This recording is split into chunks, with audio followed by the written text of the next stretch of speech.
الحمد لله رب العالمين والصلاة والسلام على رسوله سيد المرسلين رحمة للعالمين شفيع المذنبين سيد الأولين والآخرين سيدنا ومولانا محمد رسول رب العالمين وعلى آله الطيبين الطاهرين وأصحابه المكرمين المعظمين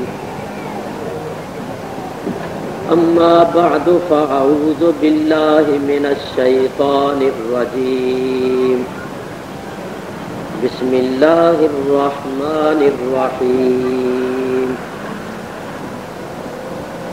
لقد جاءكم رسول من أنفسكم عزيز عليه ما عنتم حريص عليكم بالمؤمنين رؤوف رحيم صدق الله العلي العظيم وبلغنا رسوله النبي الكريم الحبيب الأمين ونحن على ذلك لمن الشاهدين والشاكرين والحمد لله رب العالمين.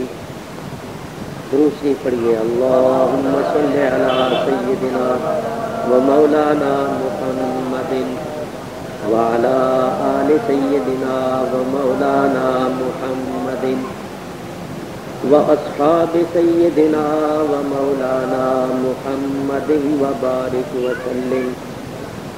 الصلاة والسلام علیک یا رسول اللہ الصلاة والسلام عليك يا حبيب الله الصلاة والسلام عليك يا رحمة للعالمين وعلى آلك وأصحابك يا شفيع المذنبين. حمد و صلاة کے بعد آپ حضرات کو معلوم ہوگا کہ آج کا یہ وعظ بسلسلہ چہلم ہو رہا ہے. ہمارے محترم حاجی عمر صاحب جن کو اس علاقے میں حاجی بچو بھائی کہتے ہیں، ان کی بہو یعنی ان کے بیٹے کی بیوی کا انتقال ہو گیا ہے اور اس کا چہلم ہے، اور چہلم کے سلسلے میں انہوں نے یہ بات کروایا ہے.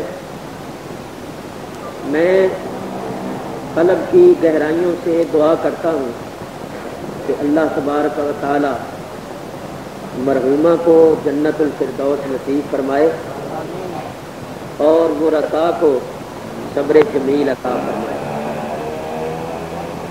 مناسب تو یہ تھا کہ اس موقع پر میں آپ حضرات کے سامنے ایسے مسائل بیان کرتا جن کا تعلق موت کے ساتھ ہے اور موت کے بعد کی زندگی کے ساتھ ہے، اور یہ بتاتا کہ ہم زندہ ان وفات پانے والوں کو کوئی نفع اور فائدہ پہنچا سکتے ہیں یا نہیں. لیکن اس مسئلے پر میں نے آپ کے اسی محلے میں کئی مرتبہ تقریر کی ہے، اس لیے آج میں اس موضوع پر تقریر نہیں کر رہا بلکہ اس مختصر سے وقت میں آپ حضرات کے سامنے یہ بیان کروں گا کہ نبی کریم علیہ الصلوۃ والسلام کو اپنی امت کے ساتھ مومنوں کے ساتھ کس قدر ہمدردی ہے، اور نبی کریم علیہ الصلوۃ والسلام مومنوں پر کس قدر شفقت فرمانے والے اور کس قدر رحم کرنے والے ہیں. آپ حضرات بڑے سکون اور بڑے اطمینان کے ساتھ تشریف رکھتے ہوئے سنیں. وما توفیقی الا باللہ العلی العظیم. اللہ تعالیٰ ارشاد فرماتا ہے لقد جاءکم رسول من انفسکم، البتہ تحقیق آیا تمہارے پاس ایک بڑی شان والا رسول تمہارے ہی نفسوں میں سے، عزیز علیہ ما عنتم، تمہارا مشقت میں پڑ جانا، مصیبت میں مبتلا ہو جانا اس رسول پر بہت ہی گراں اور ناگوار گزرتا ہے۔ حریص علیکم، وہ رسول تمہاری بھلائی کا بہت ہی زیادہ حریص ہے، بالمؤمنین رؤوف الرحیم، اور وہ رسول مومنوں پر بڑی شفقت کرنے والا بڑا مہربان ہے۔ آیہ کریمہ کا آخری حصہ جو ہے بالمؤمنین رؤوف الرحیم، اس پر میں نے کچھ عرض کرنا ہے کہ نبی کریم علیہ الصلوۃ والسلام مومنوں پر بڑی شفقت کرنے والے بڑے مہربان ہیں۔ رؤوف کے معنی ہے شفقت کرنے والا، رحیم کے معنی ہے رحم کرنے والا، مہربانی کرنے والا۔ اللہ تعالیٰ فرماتا ہے کہ میرا رسول مومنوں پر رؤوف بھی ہے اور رحیم بھی ہے، یعنی میرا رسول مومنوں پر بڑی شفقت کرنے والا بڑا مہربان ہے۔ میرے بزرگوں اور دوستوں، یہی الفاظ بالناس لرؤوف الرحیم، بے شک اللہ تعالیٰ لوگوں پر رؤوف بھی ہے اور رحیم بھی ہے۔ ایک آیت میں فرمایا وَكَانَ بِالْمُؤْمِنِينَ رَحِيمًا، اللہ تعالیٰ مومنوں پر رحیم ہے۔ ان دو آیتوں میں اللہ تعالیٰ فرماتا ہے کہ اللہ مومنوں پر رحیم ہے، اللہ لوگوں پر شفقت کرنے والا مہربان ہے۔ اللہ نے اپنے متعلق بھی رؤوف اور رحیم کے الفاظ فرمائے اور نبی کریم علیہ الصلوۃ والسلام کے متعلق بھی رؤوف الرحیم کے الفاظ فرمائے۔ تو قرآن سے ثابت ہوا کہ اللہ تعالیٰ رؤوف بھی ہے اور رحیم بھی ہے، اور قرآن سے یہ بھی ثابت ہوا کہ نبی کریم علیہ الصلوۃ والسلام بھی رؤوف ہے اور رحیم ہے۔ تو کیا یہ شرک ہو گیا؟ کیا یہ برابری ہو گئی اللہ کے ساتھ؟ ہرگز نہیں۔ اگر اس کو شرک کہا جائے تو پھر کہنا پڑے گا کہ قرآن کریم بھی شرک کی تعلیم دیتا ہے، حالانکہ قرآن تو ایمان کا سبق دیتا ہے۔ قرآن کریم تو شرک کو مٹانے کے لیے نازل ہوا، قرآن تو توحید کا سبق دیتا ہے، ایمان کا سبق دیتا ہے۔ تو اللہ بھی رؤوف الرحیم، نبی کریم بھی رؤوف الرحیم، تو یہ شرک نہیں۔ کیسے؟ ہر مسلمان کا یہ عقیدہ ہے کہ اللہ تعالیٰ رؤوف الرحیم ہے، حقیقی طور پر، ذاتی طور پر۔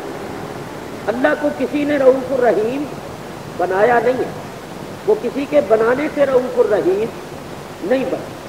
نبی کریم علیہ الصلوۃ والسلام کو اللہ نے رؤوف الرحیم بنایا۔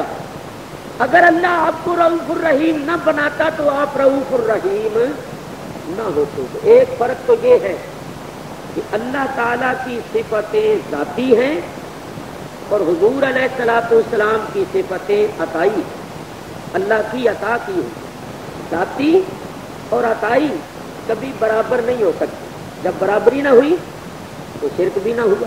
دوسرا فرق یہ ہے اللہ تعالیٰ کی صفتیں غیر مخلوق ہیں، کسی کی پیدا کی ہوئی نہیں۔ نبی کریم علیہ الصلوۃ والسلام کی صفتیں مخلوق ہیں، اللہ کی پیدا کی ہوئی ہے۔ تو غیر مخلوق اور مخلوق بھی برابر نہیں ہو سکتا۔ تیسرا فرق یہ ہے کہ اللہ تعالیٰ کی صفتیں ازلی ابدی ہیں۔ ازلی ابدی کس کو کہتے ہیں؟ وہ ہمیشہ سے ہیں اور ہمیشہ رہے۔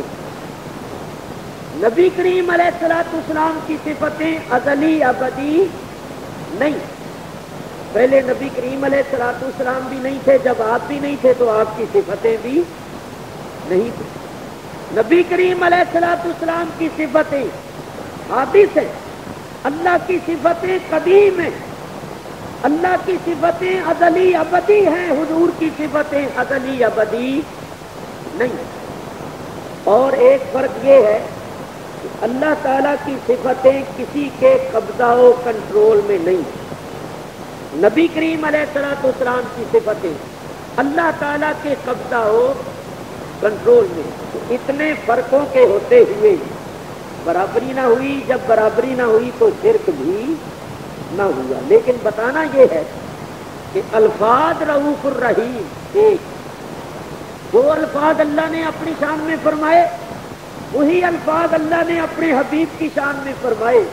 معلوم ہوا کہ صرف لفظوں کے اطلاق سے یا صرف لفظوں کے بولنے سے شرک وغیرہ واقع نہیں ہوتا، جب تک کہ حقیقی برابری اور مساوات مراد نہ لیں۔ آج کل اس دور میں مصیبت یہ ہو گئی ہے کہ لوگ نہ تو کسی کی نیت دیکھیں، نہ کسی کا عقیدہ دیکھیں، اور نہ یہ دیکھیں کہ کہنے والا کس نیت سے الفاظ کہہ رہا ہے، بس الفاظ سنیں اور فٹافٹ شرک وغیرہ کا فتویٰ جڑ دی۔ تو میرے بزرگوں اور دوستوں، یہ کوئی علمیت یا معقولیت نہیں ہے۔ شرک وغیرہ کا فتویٰ لگانے سے پہلے اچھی طرح معلوم کرنا چاہیے، کیونکہ ایسا نہ ہو کہ خواہ مخواہ ہم کسی مسلمان کو مشرک کہہ کر خود ہی مشرک ہو جائے۔ تو نبی کریم علیہ الصلوۃ والسلام رؤوف الرحیم۔ ایک بات اور بھی عرض کروں، اللہ تعالیٰ ارشاد فرماتا ہے ان اللہ کان سمیعا بصیرا، بے شک اللہ تعالیٰ سمیع بھی ہے اور بصیر بھی ہے۔ سمیع کے معنی ہے سننے والا، بصیر کے معنی ہے دیکھنے والا۔ اللہ نے اپنے متعلق کیا الفاظ فرمائے؟ سمیعا بصیرا، اور یہی الفاظ اللہ نے انسان کے متعلق فرمائے۔ اللہ تعالیٰ ارشاد فرماتا ہے فجعلناہ سمیعا بصیرا، ہم نے انسان کو سمیع و بصیر بنایا۔ بتائیے الفاظ ایک ہیں یا نہیں؟ سمیعا بصیرا الفاظ ادھر ہیں، سمیعا بصیرا الفاظ ادھر ہیں۔ الفاظ تو ایک ہیں مگر حقیقت ایک نہیں۔ اسی طرح میں بہت سی آیتیں آپ حضرات کے سامنے پیش کر سکتا ہوں کہ جو الفاظ اللہ نے اپنے متعلق فرمائے وہی الفاظ اللہ نے مخلوق کے متعلق فرمائے۔ تو میرا کہنا یہ ہے کہ صرف الفاظ کے بولنے سے شرک لازم نہیں آتا۔ نبی کریم علیہ الصلوۃ والسلام کی شان میں اللہ نے فرمایا بالمؤمنین رؤوف الرحیم۔ رسول اکرم علیہ الصلوۃ والسلام مومنوں پر بڑی شفقت کرنے والے، بڑے مہربان۔ اب میں نبی کریم کی شفقت اور رحمت کی چند باتیں آپ حضرات کی خدمت میں پیش کرتا ہوں۔ نبی کریم علیہ الصلوۃ والسلام کی جب ولادت ہوئی، حضرت آمنہ کی گود کو آپ نے زینت بخشی، تو سب سے پہلے آپ نے کیا کیا؟ اللہ کے حضور سجدہ کیا۔ پیدا ہوتے ہی اس دنیا میں قدم رنجا فرماتے ہی آپ نے سب سے پہلے سجدہ کیا، اللہ تعالیٰ کی حمد و ثنا کی، اور پھر بخشش امت کی دعا کی۔ رب ہب لی امتی امتی، اے میرے رب میری امت کو بخش۔ اعلیٰ حضرت امام اہل سنت مولانا شاہ احمد رضا فاضل بریلوی رحمۃ اللہ علیہ اسی حقیقت کو ایک شعر میں پیش فرماتے ہیں پہلے سجدے پہ رو دے ازل سے درود، وہ پہلا سجدہ جو آپ نے اس دنیا میں تشریف رکھتے ہی فرمایا، پہلے سجدے پہ رو دے ازل سے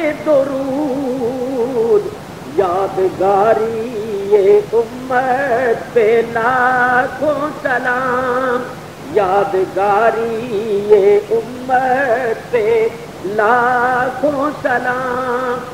حضور علیہ السلام نے پیدا ہوتے ہی اللہ کو سجدہ کیا اور بخشش امت کی دعا فرمائی. اب ایک بات کرتا ہوں، آج کل بعض لوگ جن کو علم نہیں، وہ اپنی جہالت کا مظاہرہ کرتے ہوئے اور نبی کریم علیہ السلام کی ذات اقدس کو عام لوگوں پر قیاس کرتے ہوئے یہ کہتے ہیں کہ حضور علیہ السلام جب پیدا ہوئے تھے اس وقت حضور کو کیا علم تھا، ان کو کیا پتا تھا کہ اللہ ہے، اور ان کو کیا پتا تھا کہ میری امت ہے اور میری امت گناہ گار ہے، اور انہوں نے امت کے لیے بخشش کی دعا کی. جو لوگ اس قسم کی باتیں کرتے ہیں یہ انبیاء و اولیاء کے مقام سے واقف نہیں. سنو، ہمارا عقیدہ یہ ہے کہ اللہ تعالیٰ نے انبیاء و اولیاء کو عالم ارواح میں ہی علم و عرفان سے سرفراز فرما دیا. چنانچہ قرآن حدیث میں اس کی بہت سی مثالیں موجود ہیں. وقت مختصر ہے ورنہ میں آپ کے سامنے بیان کروں، صرف ایک دو باتیں عرض کر دیتا ہوں. حضرت عیسیٰ علیہ السلام کو اللہ تعالیٰ نے اپنی قدرت کاملہ سے بغیر باپ کے پیدا کیا. حضرت مریم ان کو گود میں اٹھا کر جب قوم کے سامنے آئیں تو قوم نے کہا کہ مریم ہم تیری گود میں کیا دیکھ رہے ہیں، تیرا تو نکاح نہیں ہوا تو یہ تیری گود میں بچہ کیسے آ؟ یعنی انہوں نے وہی ناپاک تصور کیا جو ایسے حالات میں عام طور پر کیا جاتا ہے، بلکہ انہوں نے تانا بھی دیا کہ تیرے ماں باپ تو نیک تھے، تو کیسی ہو گئی؟ تو حضرت مریم نے کوئی جواب نہیں دیا. اللہ تعالیٰ ارشاد فرماتا ہے فَأَشَارَتْ إِلَيْهِ، حضرت مریم نے اس گود کے بچے کی طرف اشارہ کیا کہ اس سے بات. قَالُوا كَيْفَ نُكَلِّمُ مَنْ كَانَ فِي الْمَهْدِ صَبِيًّا، وہ کہنے لگے ہم اس بچے سے کیسے کلام کریں جو گود کا بچہ ہے، جو بول نہیں سکتا، جو کوئی سمجھ نہیں رکھتا، ہم اس سے کیسے کلام کریں؟ بس ان کا یہ کہنا تھا کہ حضرت عیسیٰ علیہ السلام ماں کی گود میں بول. فرمایا انی عبد اللہ، میں اللہ کا بندہ. آتانی الکتاب، اس نے مجھے کتاب دی. وجعلنی نبیا، اس نے مجھے نبی بنایا.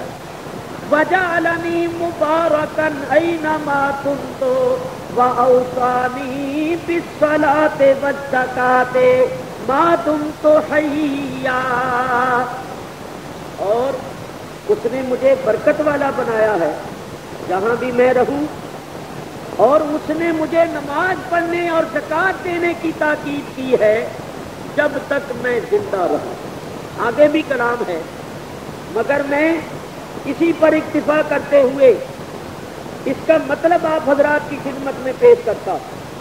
دیکھیے حضرت عیسیٰ علیہ السلام کی عمر اس وقت بقول بعد 1 دن کی، اسی دن ہی ان کی ولادت ہوئی، اور بقول بعد 40 روز کی تھی.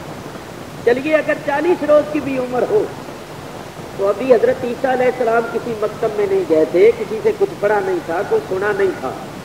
لیکن آپ نے جو بات کی ہے اس بات میں بہت سی باتیں ایسی ہیں جن کا تعلق غیب کے ساتھ اور آنے والے زمانے کے ساتھ ہے. مثلا قوم کا اعتراض تو یہ ہے کہ اے مریم یہ تیری گود میں بچہ کیسے آ گیا، تیرا تو نکاح نہیں ہوا. ان کا سوال تو یہ. لیکن حضرت عیسیٰ کیا فرماتی؟ انی عبد اللہ، میں اللہ کا بندہ. سوال کچھ ہے، اعتراض کچھ ہے اور جواب کچھ ہے. تو آئیے میں بتاؤں کہ اس جواب میں کتنی گہرائی ہے. اس جواب کا مطلب یہ ہے عیسیٰ علیہ السلام اپنی قوم سے کہہ رہے ہیں بدبختو، آج تم میری والدہ پر بدگمانی کر رہے ہو، میری والدہ پر تہمت لگا رہے ہو. ایک زمانہ آئے گا کہ میرے خدا پر بہتان باندھو گے اور مجھے اللہ کا بیٹا قرار دو گے، تو میں ماں سے پہلے اپنے خالق و مالک کی توحید بیان کرنا چاہتا ہوں، اپنے خالق و مالک کی برات کرنا چاہتا ہوں.